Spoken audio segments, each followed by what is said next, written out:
ഈ സാമ്പത്തിക വർഷം അവസാനിക്കാൻ ഇനി 3 മാസങ്ങൾ മാത്രമേ ബാക്കിയുള്ളൂ. പക്ഷേ ഈ 3 മാസത്തെ ചെലവുകൾക്കായി സംസ്ഥാന സർക്കാർ 7,000 കോടി രൂപ കൂടി കടമെടുക്കുന്നു എന്നതാണ്.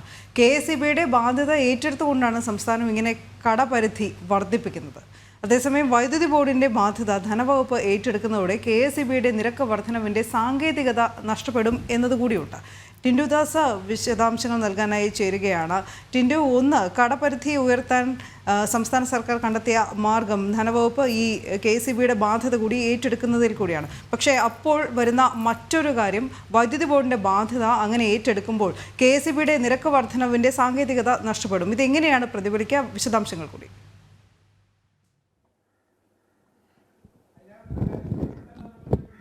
Anu, good morning. സംസ്ഥാനത്ത് അതായത് ഇനി സാമ്പത്തിക വർഷം അവസാനിക്കാൻ ഏതാണ്ട് 3 മാസം മാത്രമാണ് ബാക്കി നിൽക്കുന്നത്. ഈ സാഹചര്യത്തിൽ 29,000 കോടി രൂപയും സംസ്ഥാന സർക്കാർ കടമെടുത്ത് കഴിഞ്ഞിട്ടുണ്ട്. അപ്പോൾ ഈ കടപരിധിക്ക് പുറത്ത് നിന്നുകൊണ്ട് അല്ലെങ്കിൽ 29,000 കോടിക്ക് അകത്ത് നിന്നുകൊണ്ട് ഇനി കടമെടുക്കാൻ സാധിക്കില്ല. ആ ഒരു സാഹചര്യത്തിൽ നിലവിലെ ഒരു പ്രതിസന്ധി പരിഹരിക്കാനായിട്ടാണ് KSEBയുടെ ഈ ബാധ്യത ഏറ്റെടുത്തുകൊണ്ട് സംസ്ഥാന സർക്കാർ ഏതാണ്ട് 6,265 കോടി രൂപയുടെ അധികമായിട്ട് കടമെടുക്കാനുള്ള സാധ്യത തേടുന്നത്. അതിൽ കൂടിയാണ് ഏതാണ്ട് 7,000 കോടി രൂപ അടുത്ത 3 മാസത്തെ നിത്യചെലവുകൾക്കായിട്ട് സംസ്ഥാനം കടമെടുക്കുന്നതെന്ന് നമുക്ക് മനസ്സിലാക്കാൻ സാധിക്കും. എല്ലാ വർഷവും സാമ്പത്തിക വർഷത്തിന്റെ അവസാനം ഇത്തരത്തിൽ KSEBയുടെ അതുപോലെ പൊതുമേഖലാ സ്ഥാപനങ്ങളുടെയൊക്കെ ഈ അധിക ബാധ്യത ഏറ്റെടുത്തുകൊണ്ട് കടമെടുക്കാനുള്ള പരിധി വർദ്ധിപ്പിക്കുന്നത് ഒരു സ്ഥിരം പ്രവണതയാണ്. പക്ഷേ അത് മുൻ വർഷങ്ങളിലേക്കാട്ടി അപേക്ഷിച്ച് 2024 ഏറ്റവും കൂടുതൽ കടബാധ്യത ഏറ്റെടുക്കുന്നതെന്ന് മനസ്സിലാക്കാൻ. 91% KSEBയുടെ കടബാധ്യത സംസ്ഥാന സർക്കാർ ഏറ്റെടുക്കുന്നുണ്ട്. സംസ്ഥാന സർക്കാർ ഇത്തരത്തിൽ കടബാധ്യത ഏറ്റെടുത്തുകൊണ്ട് ധനവകുപ്പ് ഇത്തരത്തിൽ കടബാധ്യത ഏറ്റെടുത്തുകൊണ്ട് ഉത്തരവിറക്കിയിട്ടുണ്ട്. ഈ ഉത്തരവിന്റെ ബലത്തിലായിരിക്കും വരുന്ന മാസങ്ങളിൽ സംസ്ഥാനം കടമെടുക്കുന്നത് നമുക്ക് പറയാൻ സാധിക്കുന്നത്. 525 കോടി രൂപയാണ് KSEBയുടെ മൊത്ത കടമെന്ന് പറയുന്നത്. ഇത്തരത്തിൽ മൊത്ത കടം ഏറ്റെടുക്കുന്നതിലൂടെ സംസ്ഥാനത്തിന് ഇത് ചൂണ്ടിക്കാണിച്ചുകൊണ്ടല്ലേ പൊതുമേഖലാ സ്ഥാപനം നിലവിൽ നഷ്ടത്തിലാണ്. പൊതുമേഖലാ സ്ഥാപനത്തിന്റെ നടത്ത ചെലവുകൾ അല്ലെങ്കിൽ ചെലവുകൾക്ക് വേണ്ടിയിട്ട് ഈ തുക എടുക്കണമെന്ന് കാണിച്ചുകൊണ്ട് സംസ്ഥാനത്തിന് 7,000 കോടി രൂപ കടമെടുക്കാം.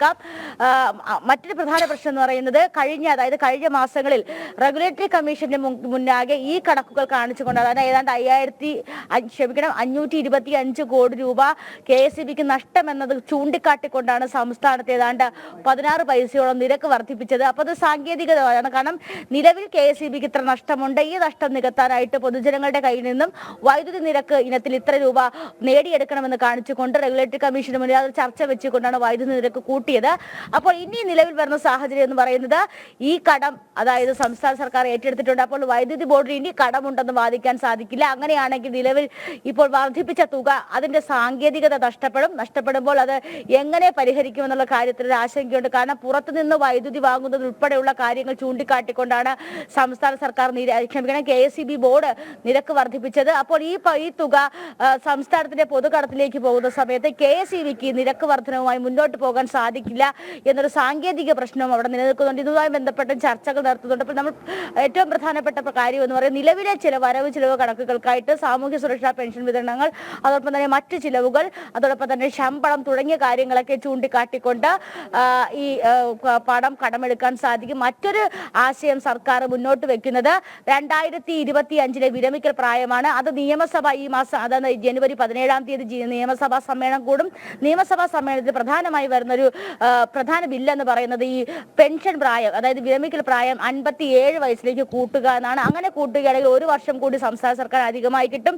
അപ്പോൾ ഈ വിരമിക്കൽ സമയത്ത് വന്ന ഏതാണ്ട് 4,000-5,000 കോടി രൂപയുടെ നഷ്ടം അവിടെ നികത്താൻ സാധിക്കുമെന്നൊക്കെയാണ് പ്രതീക്ഷിക്കുന്നത്. അപ്പോൾ എന്തായാലും നിലവിൽ 3 മാസത്തെ വരവ് ചിലവ് കണക്കുകൾക്കായി 3 മാസത്തെ ചെലവ് മുന്നോട്ട് കൊണ്ടുപോകാനായിട്ട് സംസ്ഥാനം 7,000 കോടി രൂപ കടമെടുക്കുന്നു. അത് KSEBയുടെ ബാധ്യത ഏറ്റെടുത്തുകൊണ്ടാണ് 7,000 കോടി രൂപ കടമെടുക്കുന്നത്. അങ്ങനെയാണെങ്കിൽ നേരത്തെ കേന്ദ്ര സർക്കാർ അനുവദിച്ച 29,000 കോടി അധികം അതോടൊപ്പം തന്നെ 7,000 കോടി അങ്ങനെ മൊത്തം 36,000 കോടി രൂപ സംസ്ഥാനം നേരത്തെ മുന്നോട്ട് വെച്ച അതായത് 15ാം ധനകാര്യ കമ്മീഷന്റെ മുന്നിൽ വെച്ച ആ 36,000 കോടി രൂപയും സംസ്ഥാന സർക്കാർ കടമെടുക്കുന്നുണ്ട്. അപ്പോൾ കേന്ദ്രത്തെ കുറ്റം പറഞ്ഞുകൊണ്ട് കേന്ദ്രം കടമര് നൽകുന്നില്ല എന്ന് കുറ്റം പറഞ്ഞുകൊണ്ട് കേന്ദ്രത്തെ പലതവണ വിമർശിച്ചുകൊണ്ട് മുന്നോട്ട് വെച്ച ആശയമാണ് 36,000 കോടി രൂപ.